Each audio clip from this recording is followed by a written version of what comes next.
Okay, thank you so much for joining us today, everybody. Today marks the second session in our Tools in Your Toolbox series, and we will be discussing the Palliative Performance Scale. But before we begin, the North Simcoe Muskoka Hospice Palliative Care Network acknowledges that we are situated on the traditional land of the Anishinaabe people. We acknowledge the enduring presence of First Nations, Métis, and Inuit people on these lands, and are committed to moving forward in a spirit of reconciliation and respect. As you may know, or as you all already know, the Palliative Care ECHO project is a 5-year national initiative to cultivate communities of practice and establish continuous professional development among healthcare professionals across Canada who care for patients with life-limiting illness. And you can find out more at the ECHO Palliative Project. And we would like to begin actually today as well to thank the Health Canada for their financial support of the project. Production of this presentation has been made possible through the financial contribution from Health Canada. The views expressed herein do not necessarily represent the views of Health Canada. And now I'd like to do a brief introduction of my name is Amanda Tvalde, and I am the Communications and Fundraising Coordinator for Hospice Aurelia, and I will be here today as a bit of a moderator. And our hosts for the day are Charlene Hagerman and Sue Martin, and I will turn the floor over to Charlene and Sue. Hello. Hi.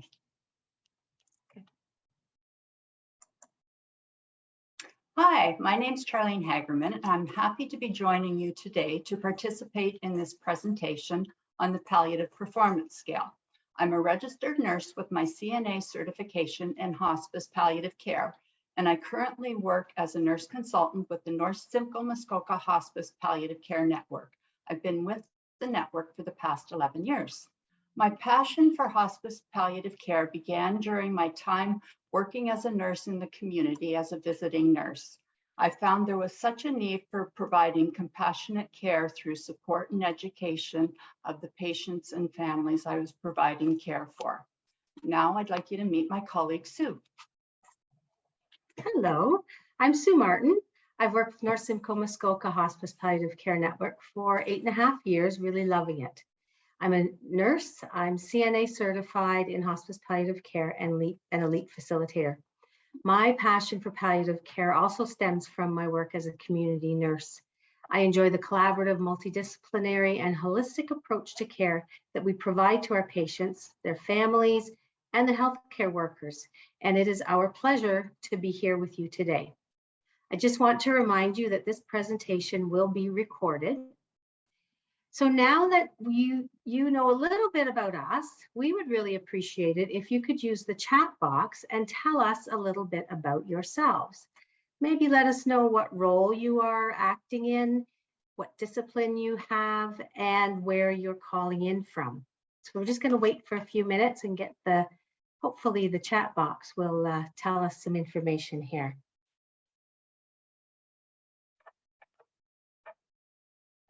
What have we got there, Charlene? Not too many people are putting anything in the chat box at this point. Oh, here we go. Toronto. Toronto. Welcome, Toronto. Midland, Aurelia. Awesome. Barrie. Timmins. Oh, wow. That's great. That's wonderful. Well, thank you everyone for joining us today. So our plan today is to provide some education on the Palliative Performance Scale, and then we'll have a number of case studies to review, during which we really welcome your comments. And we ask that you use the chat box if you have any comments or questions throughout the presentation. And between Charlene and Amanda and I will be monitoring all those comments coming in. Here are the learning objectives for today. So by the end of the session, participants will be able to explain what a palliative approach to care means, define and discuss the Palliative Performance Scale, describe the benefits of using the Palliative Performance Scale, and implement the Palliative Performance Scale. And sometimes we will refer to the Palliative Performance Scale as the PPS. It's much easier to say. So the World Health Organization's definition of palliative care is that it's an approach that improves the quality of life of patients and their families facing the problems associated with a life-threatening illness through the prevention and relief of suffering by means of early identification and impeccable assessment and treatment of pain and other problems, physical, psychosocial, and spiritual. So what does that mean? Well, it's the way that we provide care for people who have a life-limiting illness. A palliative approach to care focuses on providing good quality of life through great symptom management, and the patient and family are always at the center of care. It's best if it's initiated early. It's not limited to end of life. It can be provided at any point along the disease trajectory, and it aims to improve or maintain quality of life. It's a holistic type of care, physical, psychological, spiritual, social. It's appropriate for cancer and non-cancer diagnoses and for people of all ages. It works in conjunction with treatment, not in place of treatment. And prevention is really important. We try to anticipate problems due to the illness and not react at the last minute. A palliative approach to care is best provided by a multidisciplinary team in any setting, in hospital, retirement, long-term care, community, group homes, wherever that person chooses to be. So this picture has been adapted from the Model to Guide Hospice Palliative Care, and it shows the relationship of palliative care and restorative care or therapy to modify disease. It demonstrates how offering both types of care concurrently can create a really robust model of care for the patients. And that offers them really good quality of life and symptom management alongside other therapies. Anyone with a life-limiting illness would benefit from a palliative approach to care. It can begin at any point along the trajectory, as I mentioned. It can begin at the point of diagnosis or perhaps at the point of admission into a long-term care home. It includes care which provides comfort measures along with active treatment, such as dialysis or blood transfusions, chemo, radiation, and these types of treatments will change as time progresses and the patient's goals of care change. Palliative approach includes end-of-life phase and bereavement phase. So remember the surprise question. If you answered no to that surprise question, it's time to initiate a palliative approach. So these are some of the tools that we use in palliative care. There's quite a few here and there's many more, but the tools that are highlighted in red are the tools that are included in this ECHO series. Here is the actual tool, the Victoria Hospice Palliative Performance Scale version 2. So this is what we are teaching. Sometimes we call it the palliative performance story because it actually tells the person's story.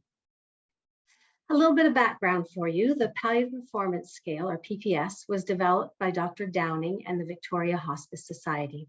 The PPS is a significant modification of the Karnofsky Performance Scale. It was introduced by Dr. Downing in 1996 as a new tool for measurement of performance status in palliative care. And the article by Anderson, Downing, Hill, and Casorso was titled Palliative Performance Scale, a new tool, in February 1996 in the Journal of Palliative Care. In 2001, revisions were made resulting in the Palliative Performance Scale version 2. And there are over 200 research studies on PPS in areas of language translation, prognostication, clinical value, surveillance, and many others. So the PPS, it's a reliable, gold standard, validated tool. It's used for assessing a patient's functional performance. It's been translated into as many as 17 languages. There are 11 categories, which are measured in 10% decrements, and it's divided into 3 phases. The stable phase is 70 to 100%. The transitional stage is 40 to 60%, and the end of life stage or phase is 0 to 30%. So what are the benefits of using PPS? Well, PPS can be used for many reasons. First, it's an excellent communication tool for quickly describing a patient's current functional level. It provides interprofessional team communication and is a great communication tool across all healthcare sectors. Consider for a moment if you're working in a long-term care home and expecting a transfer of a patient from an acute setting. If there's a PPS associated with that person, it can give you a huge amount of information. PPS is a framework for measuring progressive decline over the course of the illness. And with residents and families, it can be used as a visual teaching tool to indicate change in status. It can be a guide to help in initiating and facilitating conversations about a palliative approach to care or those end-of-life care transition conversations. And it can help family members in making tough end-of-life decisions. It also appears to have a prognostic value. The rate of change in PPS can be an indicator of life remaining. For example, changes over periods of months may mean that that person has months left to live. Changes over periods of weeks may mean that that person has weeks left to live. Or changes over periods of days may mean that that person has days left to live. It may have value also in establishing criteria for workload assessment or other measurements and comparisons. Many of our guiding documents refer to the development of collaborative care planning, and the PPS guides the selection of appropriate palliative collaborative care plans. So Charlene is going to talk about the key points for training. Hi, so as Sue said, I'm going to just review some of the key points for training when we're using the Palliative Performance Scale. Leftward parameters outweigh rightward parameters.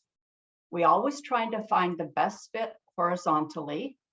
Clinical judgment of the best fit horizontal fit should override any ambiguities.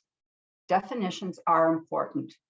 We always need to keep in mind that it's not what the patient is observed doing, but what the patient is capable and able to do. PPS is simple, but not always easy to use. We really need to find the best fit scenario. So I'm going to further review the 5 different categories in the PPS: ambulation, activity and evidence of disease, self-care, intake, and conscious level. So with ambulation, full ambulation, a person has no restrictions and does not need any assistance with ambulation. Reduced is the degree to which the patient can walk and transfer, and occasional assistance may be required. It's often at the level of a PPS of 70 to 60%. And then by using the adjacent column, the reduction of ambulation is tied to the inability to carry out their normal job, work occupation, or some hobbies and housework activities. The person is still able to walk and transfer on their own, but a PPS of 60%, they might need occasional assistance. Mainly sit, lie versus mainly in bed, the PPS at this time is 40 to 50%. Subtle differences between these two reflect the amount of time that the patient is able to sit up or needs to lie down. A general rule is if the person requires assistance with care and transfers and can only sit up for short periods, they are considered mainly in bed. A PPS of 30% or less, person is unable to get out of bed or unable to do their own self-care. Totally bedbound is due to either profound weakness or paralysis, such that the patient not only can't get out of bed, but is also unable to do any self-care. And of course, a PPS of 0 is death. So when we talk about activity as evidence of disease, activity is based on a person's normal activity linked to daily routines and hobbies, job or work. This work might be paid or unpaid. A decline in activity may mean that the person still plays golf, but has to reduce that from 18 holes to 9 holes, or may resort to backyard putting. People who enjoy walking might find that they just can't go as far and have to go a shorter distance. Evidence of disease is broken down into no evidence. So this is the individual who's active as they normally are prior to becoming sick. Some significant and extensive disease refer to physical and investigative evidence showing degrees of progression. For example, someone with a cancer diagnosis, a local reoccurrence would imply some disease. 1 or 2 mets in the lung or bone would imply significant disease, whereas multiple mets in the lung, bone, liver, brain, hypercalcemia, or other major complications would be extensive disease. The extent may also refer to the progression of disease despite active treatments. The extent of disease is also judged in the context with the ability to maintain one's work and hobbies and activities compared to their normal or usual degree of activity. So moving on to self-care. So full self-care indicates total independence. So PPS at this time is 100 to 70%. At 60%, this is often occasional assistance is needed. Patients are able to transfer out of their bed, eat by their own means, but may need a little bit of assistance, maybe once a day or a few times a week. At 50%, considerable assistance means that regularly every day, the patient needs help, usually by one person, to do most of their activities. For example, the person may need help to the bathroom, but then is able to brush his or her own teeth and wash their hands and face. Food might have to be cut up into edible sized pieces, but usually at this time, the person can still feed themselves. At 40%, mainly assistance. So it's a further extension of considerable. Using the same example I just gave, person needs help getting up, but now often needs assistance with washing, brushing teeth, shaving. They still can usually eat with minimal assistance at this time though. And this often does fluctuate according to their fatigue level during the day. Total care means that the person is completely unable to eat without help, toilet, or do any self-care. Depending on the clinical situation, the patient may or may not be able to chew or swallow food once prepared for them. So intake.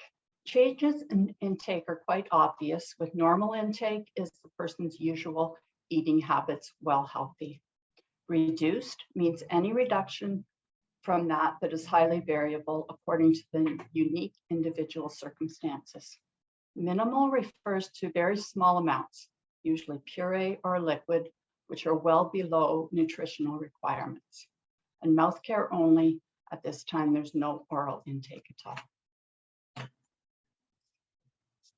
So conscious level. Fully conscious implies full alertness and orientation with full cognitive abilities for that person. Fuller confusion, the level of consciousness may be full or it may be reduced. The confusion might be related to a delirium or dementia, which could be mild, moderate, or severe, and it could have multiple possible etiologies. Fuller drowsy plus or minus confusion, the level of consciousness may be full or markedly reduced. Sleepiness may be due to fatigue, drug side effects, delirium, or closeness to death.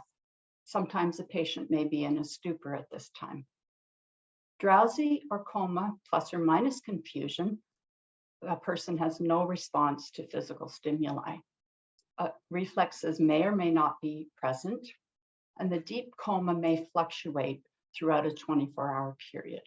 At this time, death is usually imminent. So how do we use the PPS?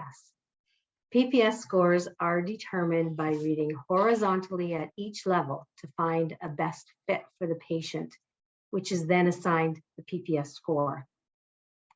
Leftward columns are the stronger determinants, so we have to start at the left column, which is ambulation, and read downwards until the appropriate ambulation level is reached. When you've determined that, go to the next column and read downward again until the appropriate activity and evidence of disease level is located.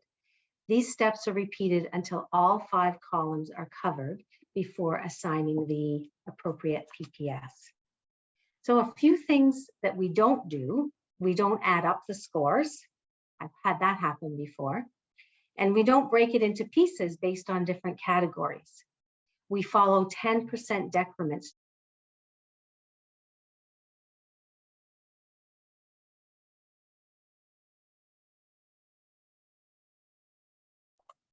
Sorry, somehow I got muted. How to use the PPS. Okay, I'll start this slide over. PPS scores are determined by reading horizontally at each level to find a best fit for the patient, which is then assigned as the PPS score. The leftward columns are stronger determinants. Begin at the left column and read downward until the appropriate ambulation level is reached. So read down the ambulation level. When you determine what the appropriate number is, then read across into the next column and downward again until the appropriate activity or evidence of disease level is located. And these steps are repeated again across all 5 columns, and then that will give you the appropriate PPS. A few things that we don't do: we don't add up the scores, and we don't break it into pieces based on different categories.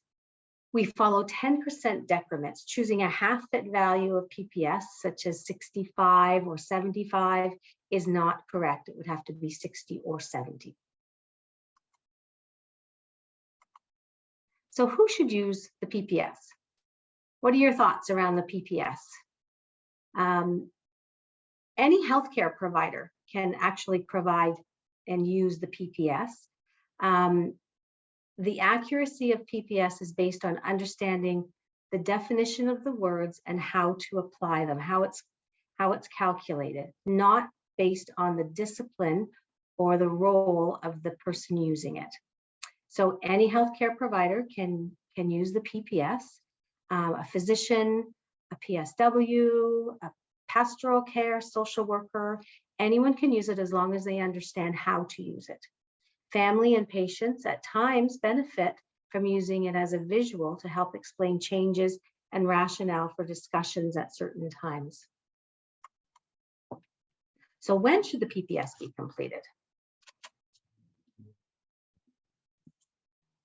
In the community setting, when the patient's status is not stable, the PPS needs to be done at every visit. In the hospital, the PPS should be done daily. And in the long-term care setting, the PPS should really be done on admission. The Quality Long-Term Care Alliance supports the use of PPS, and many long-term care homes actually have it in their policies to complete the PPS on admission and quarterly along with the MDS-RI. But regardless of the setting, the PPS should be completed when changes are noted in the patient's status. PPS guides appropriate selection of the palliative collaborative care plans, such as I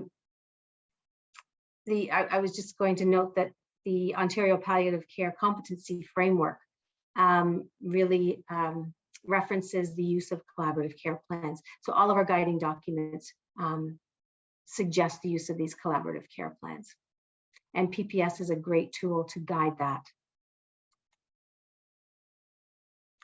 So now we have some conversation around the different phases. We have the stable phase, the PPS of 100 to 70%. So Charlene, can you tell me how that person might present? So this person is likely independent at 100%, but at 70%, they may be using a cane and they may need to be reducing their work hours. A PPS approaches 70%, there's significant disease evident upon investigation.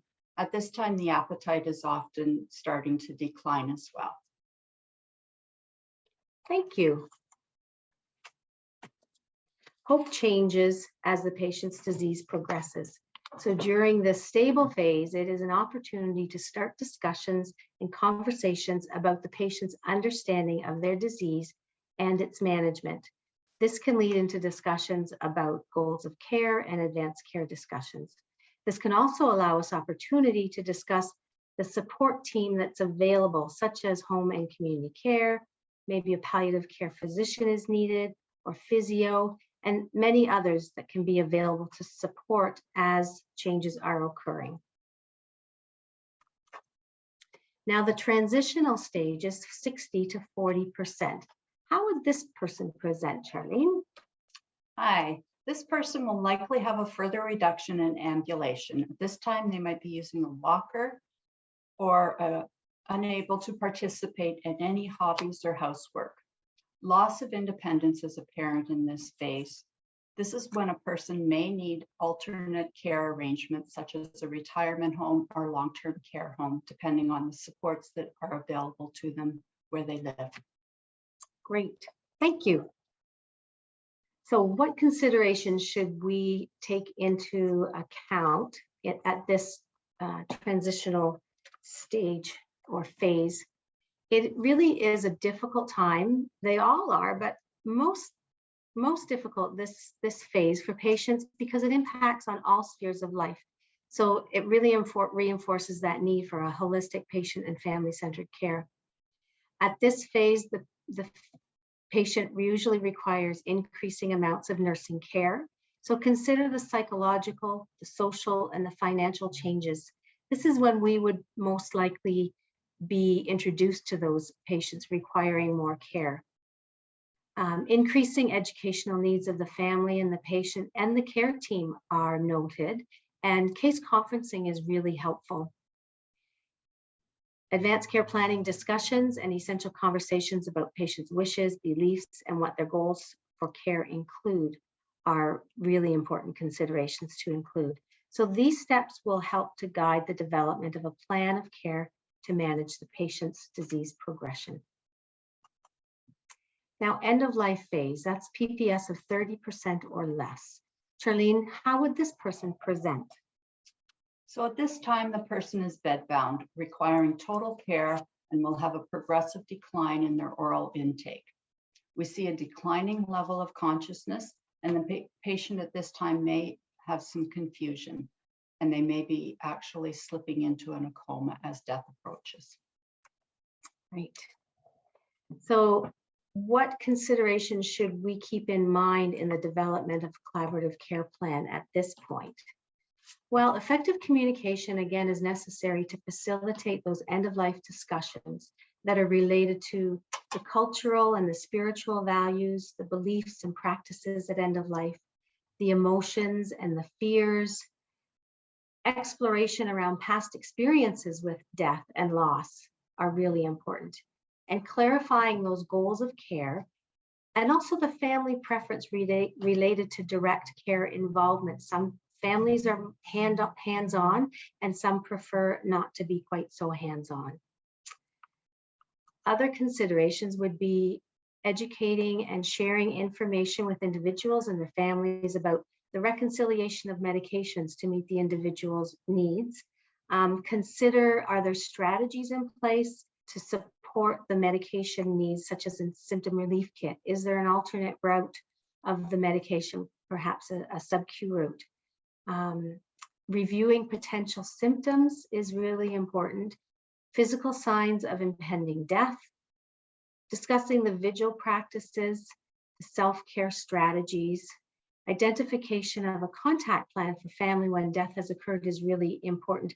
Is there an Edith protocol, an expected death in the home protocol, if the person is hoping to have a home death?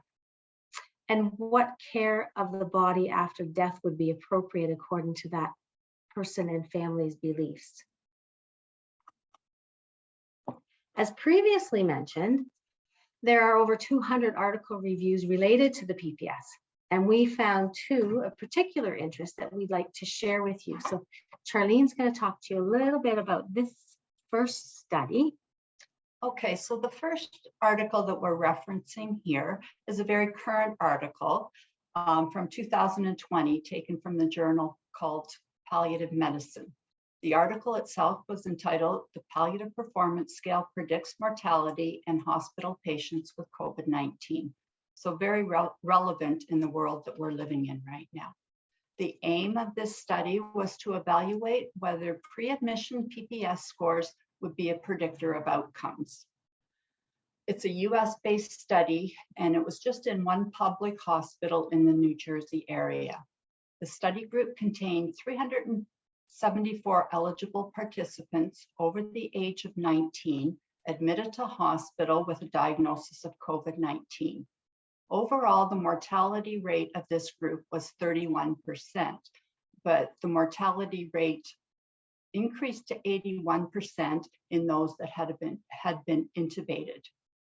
In all, 36% or 134 of the patients had a low PPS score compared to a high score. Patients with a low score were more likely to die and more likely to have a do not intubate order and to be discharged to another facility for care. So the conclusion from this article is that pre-admission PPS independently predicts mortality in patients hospitalized with COVID-19.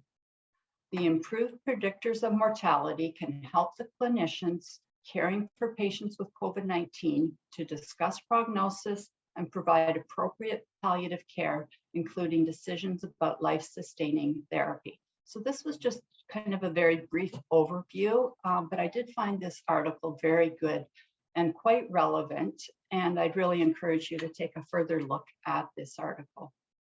Thank you, Char. And now Sue is going to talk about. So this abstract was found in the Journal of Pain and Symptom Management, published in 2011. I thought it was interesting because although it's a very small study, its objective was to determine if they could use the PPS as a screening tool to see if a patient would benefit from a palliative consultation. So the title is "Who Needs Palliative Care?" Using the Palliative Performance Scale to screen for palliative consultations. It was written by Dr. F. Zaire and Dr. W. Jackson from the Methodist Alliance Hospice in Memphis, Tennessee. The aim, as I said, was to assess the viability of the PPS version 2 as a screening tool for patients who would potentially benefit from a palliative care consultation. They recognize that palliative care services are beneficial to patients, but in their healthcare system, it was often utilized very late in the hospital stay, usually on day 7. So there was a 30-day pilot study, and it was completed using the PPS version 2 to assess a selected sample of patients from a med-surg ward. Inclusion criteria were an acute medical admission, a hospital stay of greater than 48 hours, and an age of 65 years or older. Patients were considered to be appropriate for a palliative care referral if their score was 40% or less. So 26 patients were screened. The median age was 78. 96% were African American, 63% female, and the median length of stay was 6 days. 11 of the 26, so 42%, had a PPS of 40% or less, but only one received a palliative consult. Interestingly, qualitative surveys were done which revealed that the staff members found that the PPS was very easy to use. It was helpful in identifying patient needs, and it was unobtrusive to their routine workflow. So that's good. And in conclusion, on this med-surg floor, many patients missed the opportunity to benefit from a timely referral to palliative care. 42% screened and 99% actually received the referral. So the PPS version 2 may be a practical screening tool for select patients in identifying those who might benefit from a palliative consultation. I think that this is a really interesting idea. Not everyone requires an actual palliative consultation, but imagine if patients were screened with the surprise question and the PPS, it would surely trigger an early palliative approach to care and cue healthcare providers to start having those essential conversations. So next, we've reviewed what a palliative approach to care means. We have talked about what the PPS is and the benefits of using a PPS and how to use it. So now we're going to implement the PPS using these case studies. So we're asking that you put your answers into the chat box. But first, I'm going to show you the PPS tool again. And then Charlene was going to talk to us about Lucy. So this is the Palliative Performance Scale version 2.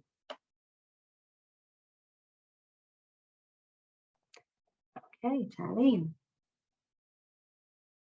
Go ahead with Lucy. So Lucy, she's a 58-year-old female. She was diagnosed with breast cancer after a lump was found through a routine mammogram. Lumpectomy and radiation were completed, and she took 2 weeks off work. She's currently on oral tamoxifen, which is an estrogen agonist antagonist, and she works at Honda doing shift work. She's sleeping well most nights. Her appetite is good, but she does have some lingering tenderness and swelling at the site. So what would you think her PPS was? Go ahead and enter into the chat box if you wouldn't mind. 90%. Can you go back to the PPS? Sure.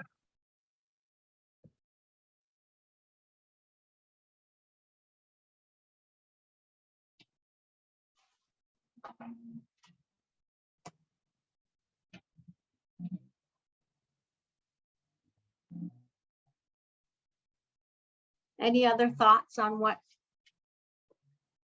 this lady's PPS might be?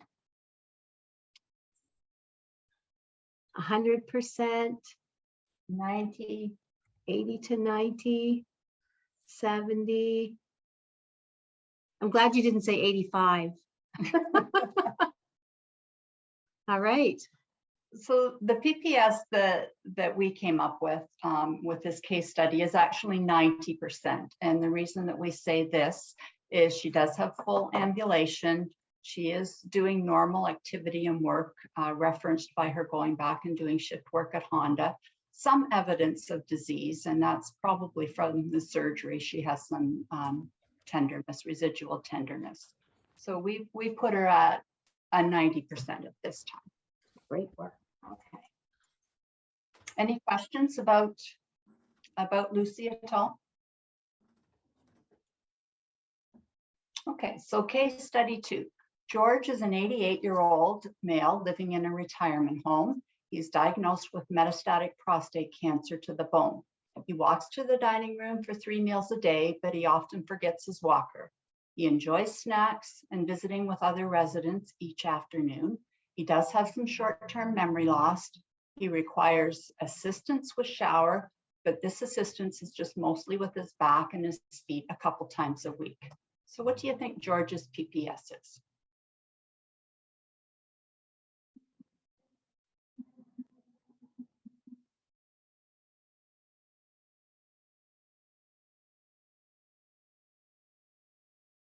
I see a 70,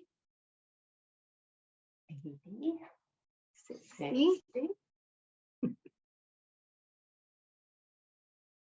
Said it wasn't easy sometimes. 60, 60. Yeah, it looks like 60 is winning at this time. So yes, we said 60% because he does have reduced ambulation. That's evidenced by him using the walker. He does have significant disease. He's got metastatic prostate cancer to the bones. He does need occasional assistance with self-care, even though it's just a couple times a week with his feet and his back. And we put his confusion perhaps at mild. He does forget his walker. So we put his PPS at 60. Any questions about George? I don't see any. So moving we'll on to Marion. So Marion is an 86-year-old female in long-term care. She's diagnosed with advanced congestive heart failure and chronic obstructive pulmonary disease. She wears oxygen at 3 liters per minute. She enjoys sitting in her comfy chair at the window to watch the birds. She uses a rollator walker to walk to the bathroom, and she becomes exhausted with any activity and takes time to catch her breath. Sometimes the oxygen is increased for a short time. She is very independent, but does require assistance with personal care due to fatigue.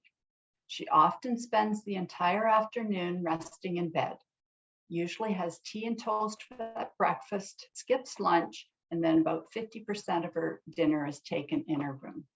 So what do you think her PPS is?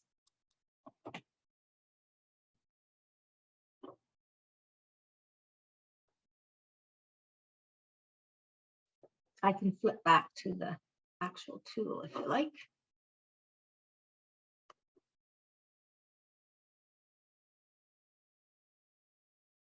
This one takes a little more thought, I think.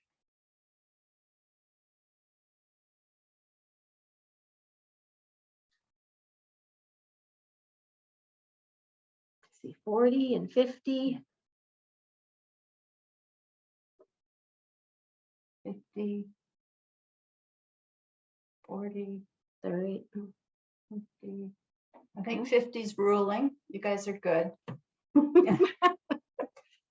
So 50%, and that is because she's mainly sit-lie at this time. She is exhausted with any activity, and she does have extensive disease, and this is evidenced by her increased shortness of breath, her fatigue, her increased weakness, her underlying congestive heart failure, and COPD.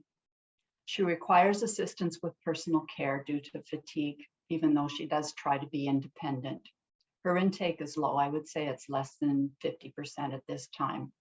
And we really don't know what her conscious level is. And sometimes we're not given all the information, or we don't know all the information when we're trying to determine the PPS. That's so true, because maybe she never did eat lunch. No, Like, that we could don't be know her that. normal for her. Yeah. Okay, Okay. thank you. So my turn. We're going to discuss John. So John is a 74-year-old male in long-term care. He has a diagnosis of metastatic head and neck cancer, and he's experienced a marked increase in weakness over the past week. He spends most of the time in bed, and he's transferred to a wheelchair by 2 staff each evening to visit with his son outside. 2 weeks ago, John was able to sit for 20 minutes, but now tolerates sitting for only 10 minutes. John is dependent for personal care. He's alert and capable of directing his own care. John had a G-tube inserted many months ago and continues to receive full feeds during the night. His oral intake is limited to sips of water, and he enjoys sips of coffee as well. The disease continues to progress, and John has had some bleeding from his mouth a few times each day. He enjoys watching TV and listening to music. So, with all of this information, this one's a little tricky too. Where would you put his PPS score at? I'll go back again to the tool, and let's hear your thoughts on John's PPS. And hopefully you jotted down some notes while you were listening to it.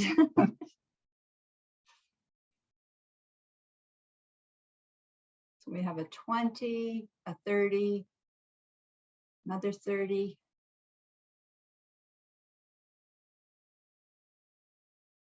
30, mostly 30s. Yeah. Mostly 30s. Okay. If you want to unmute and make any comments about John, please feel free, because I think this warrants a little bit more conversation. But I'll go through our thinking. His ambulation level, he's mainly in bed. So that would put him at a 40%. Activity and evidence of disease, he's unable to do most activity. He's got increased weakness. He needs 2 people to transfer him. He's got progressive disease evidenced by the bleeding from his mouth. So again, 40%. His self-care, he's totally dependent. So that would put him at a 30. And intake is tricky because he's only taking sips orally, which would put him at 20, but he has full feeds with his G-tube. So we had some discussion about this one as well. I think 40% is what we came to, but it certainly is a best fit. You choose the best fit, and oftentimes if one of the numbers is lower, we choose the lower number. So 30%. Rachel, you have your hand up. I just have one thought when I'm thinking about this gentleman, and I think this is where it confuses me sometimes as to which one I should be using is, you know, is he transferring to the wheelchair or transferring out of the bed with his own physical strength, or is his physical strength at such a low level because of his life-limiting disease that he could not possibly do that without the assistance of a staff member? And the fact that it requires 2 staff members, my thought is he's probably not weight bearing at all. And so though, you know, if it was 1 staff member, then he would be able to weight bear, but maybe his balance is off. But with 2 staff members, most likely they're bearing his weight and pivoting him. They're doing the transfer, not John. And so John would be totally bedbound if he didn't have the assistance of those care providers because of his life-limiting disease, not because he's paralyzed or anything, but because of his life-limiting disease. Right. Going back to those the key teaching points, what is the patient capable of? Not what he wants to do or what we think he should be doing, but what's he capable of? So perhaps a little bit more clarification, but yeah, I tend to agree the 30%, but it's worth a conversation, right? Yeah, Sue and I certainly discussed that, Rachel, when we were reviewing this case. And again, having 2 staff member probably does indicate that he's more or less being lifted into a chair, or perhaps not. We don't know that for sure. So, and the fact that he used to be able to manage for 20 minutes, but now is only 10 minutes, certainly indicates that his capability is decreasing. So yeah, it's a best fit scenario. I'm not sure if you have a case study for this, but could you share with me how I would categorize someone who, say, is a paraplegic because of an injury when they were in their 20s? So they've been wheelchair bound for 20 years, but they have a metastatic disease? Yeah, we have a case study. Just okay. like that. I will share that thought there, Rachel. But thank you for bringing it up. Are there any other thoughts or comments about John?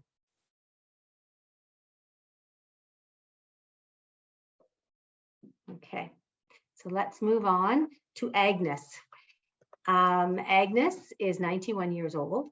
She was diagnosed with advanced dementia, colon cancer, diabetes, congestive heart failure, osteoarthritis. This lady's been in long-term care for many, many years. Although she doesn't recognize her family much of the time, she does enjoy company and she loves music. Agnes wears a brief because she's incontinent of urine and stool. Each afternoon, her daughter helps to get her up and brings her down the hall to the dining room for lunch in a wheelchair. She usually sleeps in the afternoon, and Agnes is taken to the dining room at dinner time, but can only remain up for 1 hour. Staff provide all personal care. So take a minute and in the chat box, let us know what you think Agnes's PPS is, or do we need more information?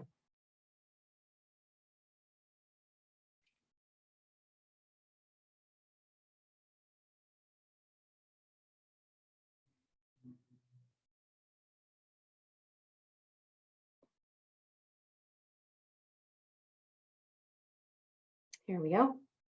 More information would be, yes, more info regarding her intake, absolutely. Yeah, so it really makes you think about the questions to ask the staff that you are working with, right?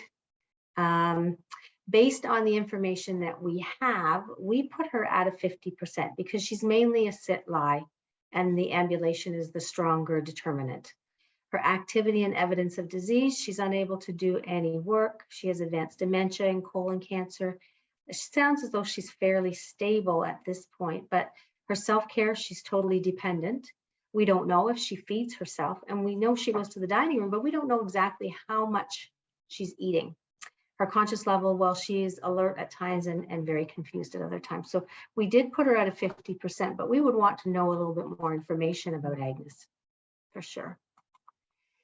So Agnes is continued. Now she's unable to tolerate sitting up in the wheelchair. She spends all day and night in bed.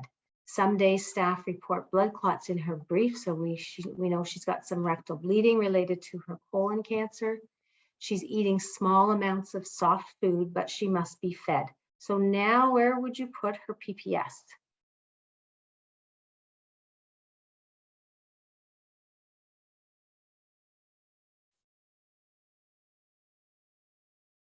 I don't see anything in the chat box yet.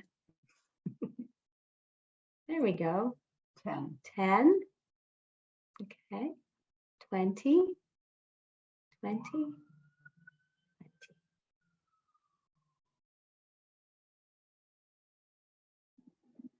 Okay, so the majority of people said 20. Yeah. Well, actually 30%, because she's unable to do activity, but she is taking small amounts of soft food, but she must be fed. So she's still eating some food. She is totally bed bound. She's totally dependent in all care, but she is eating some food. And that seems to be the determining factor there for 30%, normal or reduced. But now she's taking sips of fluid only. And sometimes her breathing is irregular and even stops for a few seconds. So where would you put her PPS at this point?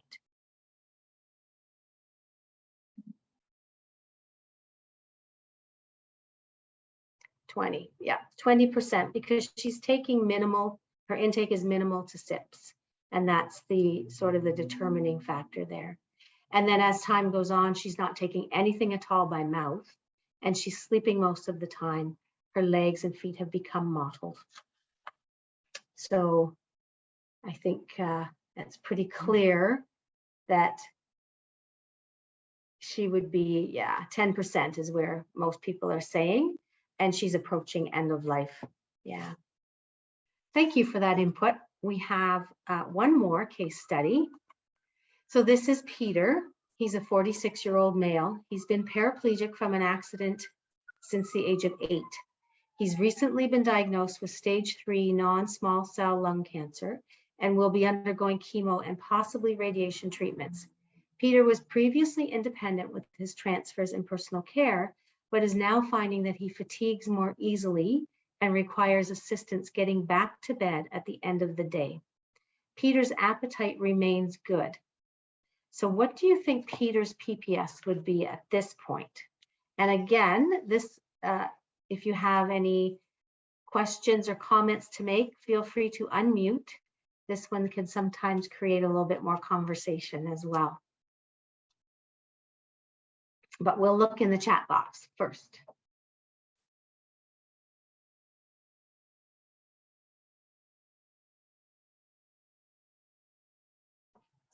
$60, $70, $70 to $80. 70 to 80. Okay, good.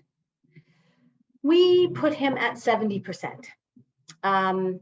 Because his ambulation is reduced. He's always been in a wheelchair, and so that is his normal, but now he's not independent. He'd previously been independent with his transfers, but now at the end of the day, he does need some help getting back to bed. So he does have some reduced ambulation.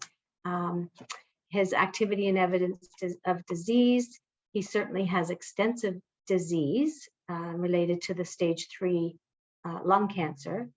His self-care, he's independent, and his intake is normal, and his conscious level is alert. So we put him at a PPS of 70% as well.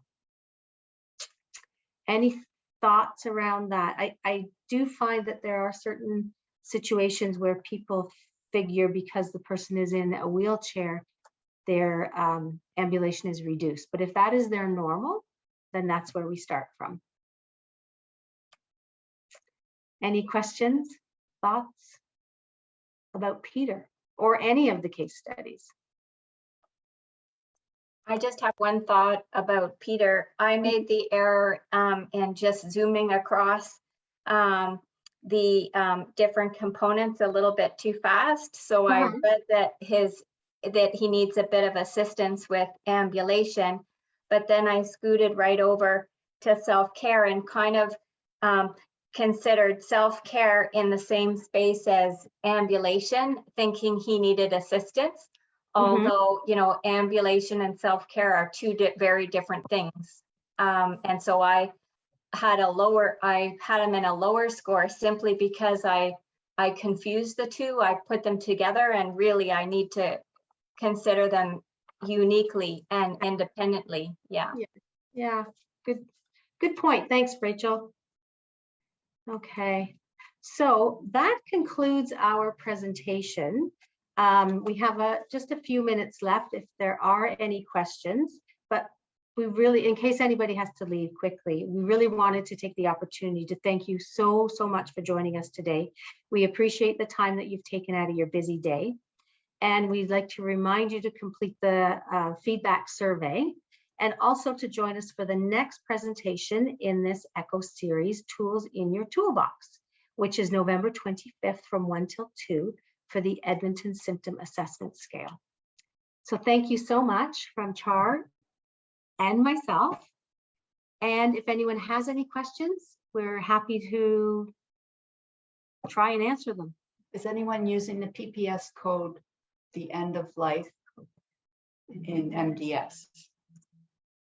In the MDS RI, I think it's used in conjunction with the MDS RI because there are certain elements of the MDS that sort of reflect on PPS, but PPS can give you all that information in one number. So it's very helpful because long-term care has to, I think they're mandated to do the MDS RI quarterly. And so if they can do it along with the PPS, it gives the staff a really good indication of how that person is doing. What PPS do you feel the patient could or should be referred to palliative care specialty? Wow. You want to answer? Or do you want me to? Okay. It's not specifically a number. I think there's a lot of things to consider when you are thinking about making a referral for a palliative care specialty, such as how complex is the situation? Because ideally, anyone can provide a palliative approach to care and have those essential conversations. Then any PPS level would be appropriate, I think, to make a referral to palliative care. Does that answer the question? You can unmute. Yes. That's perfect. Thank you. That's very helpful. You're very welcome. Any other questions? I also wonder, I wanted to mention that I had read an article some time back that the BC Palliative Care Program actually used the PPS as an entry level for their drug benefit program. Have you ever heard anything like that occurring with us in Ontario? I have not. I did do a little research about that though, and nothing came up specifically unless I might have missed it. If anybody else has any information along that line, please feel free to speak up. But no, I have not seen that. But that's really interesting. And hopefully they're doing really great education on how to apply the PPS. It was an older article. I think it was back from early 2000s, maybe 2008 or 10, something like that. So it wasn't recent. Yeah, and I would hope that the information provided on the PPS in that case is accurate, because that could make a big difference in whether a person gets the medication they need or not. Yeah, PPS is a wonderful tool, one of many, and we really utilize a number of tools in order to develop our care plans and make decisions around the care of that person. Thank you for that. That was great information, girls. Thank you. Thank you. Any other questions? I think we're kind of at our time limit. Thank you again for joining us, and everybody have a wonderful day. If you do have questions, feel free to email or enter in the chat, and we'll follow up with you. Thank you.